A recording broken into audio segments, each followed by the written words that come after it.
এবার চরমোনাই দলের, চরমোনাইয়ের ছাত্র সংগঠন ইসলামী ছাত্র আন্দোলনের এক জেলা সভাপতি, গাইবান্ধার জেলা সভাপতি কট, তিনি এক তরুণীর বাড়িতে আপত্তিকর অবস্থায় এলাকাবাসীর কাছে ধরা পড়েছেন এবং এলাকাবাসী ধরে গ্রামে যেটা হয় বিয়ে পড়িয়ে দিয়েছে 7 লক্ষ টাকা দেনমোহরের বিনিময়ে। দর্শক, কিছুদিন আগে জামাতের এক এমপি ধরা পড়লো। এরপরে পটুয়াখালীতে এক উপজেলা যুব জামাত সভাপতি মামলা খেলো এই আকাম করে।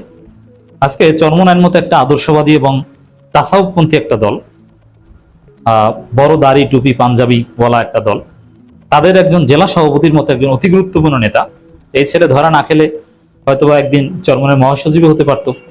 এখানে জেলা সভাপতি থেকে এক পর্যায়ে কেন্দ্রে আসবে, বলা যায় না, চেহারা টেরা ভালো। তো এরকম নারী ঘটিত বিষয় ধরা পড়লো, এটা দুঃখজনক এবং ইসলাম পন্থার জন্য এটা অশনি সংকেত, পুরো মুসলমানদের জন্য একটা অশনি সংকেত। আমি এটার জন্য চরমোনাইকে দায়ী করতে চাই না, কারণ চরমোনাই তারা অবশ্যই এ ধরনের পাপাচার থেকে তার কর্মীদের নেতাদের ফিরিয়ে রাখার জন্য তরবিয়তমূলক প্রোগ্রামের ব্যবস্থা করেছে এবং তারা তাকওয়া শিক্ষা দেয় এবং তাদের যে পরিবেশটা এটা দ্বীনি পরিবেশ। এমন না যে চরমোনাইয়ের পরিবেশ বিএনপি আওয়ামী লীগের মতো, যেখানে বলাৎকারের সুযোগ থাকে অথবা এই ধরনের প্রেম প্রীতির বা পরকীয়ার সুযোগ থাকে না। চরমোনাইয়ের পরিবেশ বিশুদ্ধ পরিবেশ। বরং চরমোনাইতে গিয়ে বা চরমোনাই এই দলের সাথে সম্পৃক্ত থাকলে মানুষ তার চরিত্র হেফাজত করতে পারে। জামাতের ক্ষেত্রে, শিবিরের ক্ষেত্রে সেম কথাই বলবো। তাহলে এই ঘটনা কেন? এই ঘটনা আমাদের সামগ্রিক ডেভিয়েশন, মুসলিম জাতির ডেভিয়েশন, কালেকটিভ ডেভিয়েশন। জামাত, বিএনপি, চরমোনাই, এনসিপি সবার মধ্যে এই ঘটনা ঘটছে, প্রতিনিয়ত ঘটছে, কেউ বাদ যাচ্ছে না। এর শেষ কোথায়? এর শেষ হচ্ছে দাজ্জালের ফিতনা, ইমাম মাহদির আগমন, তারপরে কিয়ামত, কিয়ামতের আলামত। এই জন্য যখন আমরা এগুলো বুঝতে পারবো যে এটা দাজ্জালের ফিতনা, এটা কিয়ামতের আলামত, তখন ওইটা থেকে সতর্ক থাকার চেষ্টা করতে হবে আমাদেরকে।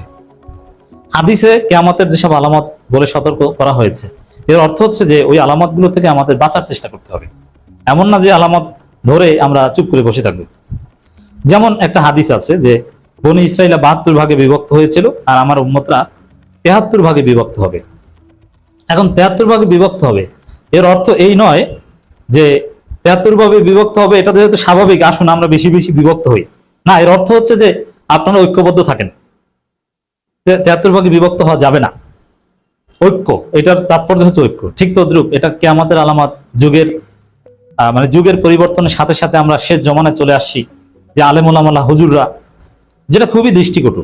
এ ধরনের ঘটনা সমাজে আগেও ছিল, এখনো আছে। কিন্তু দেখেন মিডিয়ায় বিষয়টা সামনে আসছে কিভাবে। যেমন এইখানে চরমোনাই কট, আর আগে কয়েকবার জামাত কট।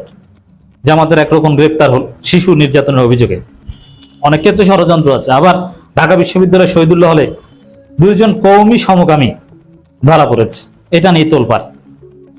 তো এই যে পরিস্থিতি দর্শক, এটা ইসলামপন্থার জন্য অশনি সংকেত।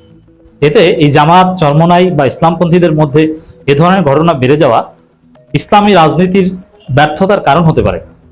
কারণ আমি বিশ্বাস করি এই চরমোনাই এই ঘটনা, জামাতের গাজী নজরুল ইসলামের ঘটনা, এই ঘটনায় ইসলামপন্থীদের যে চরিত্রে যে কালিমা লেপন হয়েছে, এটা মানুষ এত সহজে ভুলে যাবে না।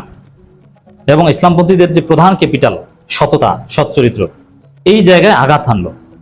ইসলামী রাজনীতির জন্য এটা অশনি সংকেত মনে করে ইসলামী রাজনীতির সফলতার পেছনে এটা একটা মারাত্মক বাধা হয়ে দাঁড়াবে। ইতিহাস এটাই বলে।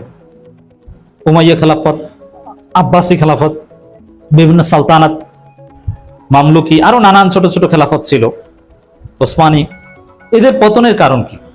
নারী। নারী দিয়ে ইহুদিরা, খ্রিস্টানরা বিভিন্ন মুসলিম সালতানাত এবং খেলাফতের পতন ঘটিয়েছে।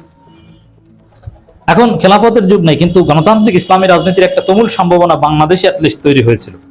সেই জায়গায় এই নারী ইস্যুতে ইতিহাসের ধারাবাহিকতায় একটা বড় ধরনের ধাক্কা খাচ্ছে বলে মনে হচ্ছে।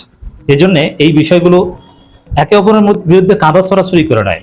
এখানে আমি বলছি না যে না এটা চরমনের একদম দোষ, তাদের ভুল, তাদের চরিত্র এরকম। যেরকম জামাতেরটা চরমনের লোকজন বলে যে না জামাতের খাসলতি এটা, মওদুদিবাদীদের খাসলতি এটা, না। এই ধরনের চারিত্রিক অধপতন চরমনের খাসলত না, মওদুদিবাদীদের খাসলত না, জামাত শিবির কারো খাসলত না। এটা শয়তানের ওয়াসওয়াসা এবং আমাদের সামগ্রিক ডেভিয়েশন।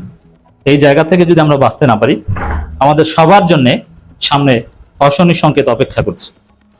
খবরটা একটু দেখেন দর্শক।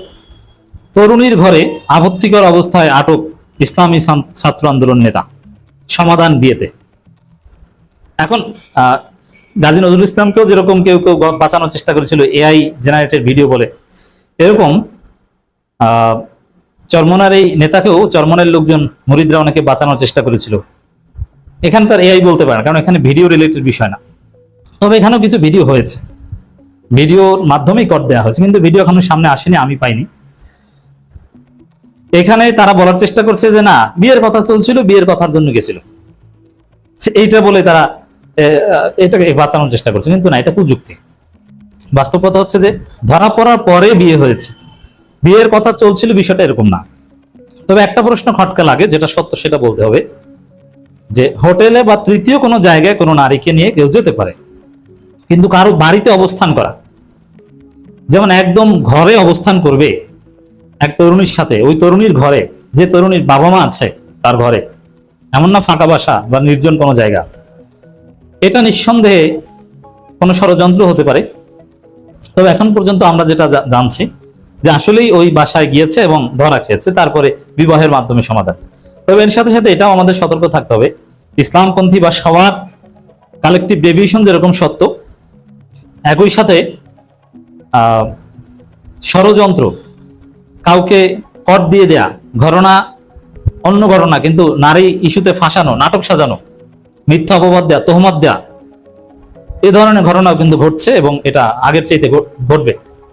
যারা ইসলাম পন্থাকে কলঙ্কিত করতে চায়, তারা যাদের দোষ নাই তাদেরকেও দোষ দিতে এ ধরনের প্রোপাগান্ডা চালাবে, এ বিষয়ে সতর্ক থাকতে হবে। গাইবান্ধা জেলা ইসলামী ছাত্র আন্দোলনের সভাপতি মাহবুব সরকার রাকিবকে গভীর রাতে এক তরুণীর বাড়িতে আপত্তিকর অবস্থায় স্থানীয়দের হাতে আটক করা হয়েছে। এখন আসলে কি আপত্তিকর অবস্থায়, দ্যাট ইজ কোশ্চেন। এখন আটক করা হয়েছে রাতে, কিন্তু বিয়ে হয়েছে কিন্তু সকালে, অতএব এখানে ভেজাল আছে। পরে স্থানীয়দের উপস্থিতিতে ওই তরুণীর সঙ্গে 7 লাখ টাকা দেনমোহরে তার বিয়ে সম্পন্ন হয়। গত বৃহস্পতিবার দিবাগত রাত 1টার দিকে গাইবান্ধার ফুলছড়ি উপজেলার পঞ্চিপাড়া ইউনিয়ন 9 নম্বর ওয়ার্ডের ভোলদা গ্রামের বাসিন্দা আব্দুল জলিলের বাড়িতে যান। দেখেন, এ ধরনের ঘটনা ঘটার বেশ কয়েকদিন পরে গণমাধ্যমে আসে। বৃহস্পতিবার ঘটনা, আজকে রবিবার আমরা আলোচনা করছি। এর কারণ কি? এর কারণ হচ্ছে যে এ ধরনের ঘটনা ঘটে থাকলেও এটাকে জাতীয় রূপ দেওয়ার জন্য একটা গোষ্ঠী বসে থাকে। আওয়ামী লীগ বিএনপির লোকজন এ ধরনের কাজ করলে সেটা জাতীয় মিডিয়ায় এনে ন্যাশনাল ইস্যু করার প্রয়োজনীয়তা তারা বোধ করে না, কিন্তু ইসলামপন্থীরা কেউ করলে ওটাকে জাতীয় ইস্যু বানায়। হ্যাঁ, সাদা জামায় দাগ লাগলে সেটা দৃশ্যমান হবে, এটা স্বাভাবিক। এই জন্যে সতর্ক থাকার কোনো বিকল্প নাই। ষড়যন্ত্র চলছে এবং আমাদের সবার অধঃপতন আমরা স্পষ্টতই দেখতে পাচ্ছি।